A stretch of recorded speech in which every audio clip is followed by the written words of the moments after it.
Isip kabahin sa Philippine Maritime Week, nasulayan ang katakos sa emergency response team sa nagkadaiyang ahensya sa gobyerno sa pagresponde sa nitabong krisis sulod sa Makabalan Port sa Misamis Oriental. Si Clyde Macascas sa detalye. Nasukod ang kahibalo og kahanas sa mga emergency responder sa Cagayan de Oro City atol sa simulation exercise sa Philippine Ports Authority.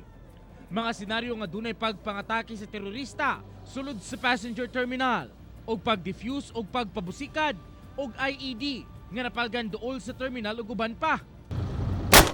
Sa kadagatan, usa ka sea-jacking senaryo ang girespondihan sa Philippine Coast Guard og firefighters sa pagpalong sa sunog sa vessel. Kinahanglan ready ang atong pantalan kung ugaling na ay mga ingana nga panghitabo in the future. But of course, with the collaboration and support of the maritime industry, kay PPA cannot just handle this alone.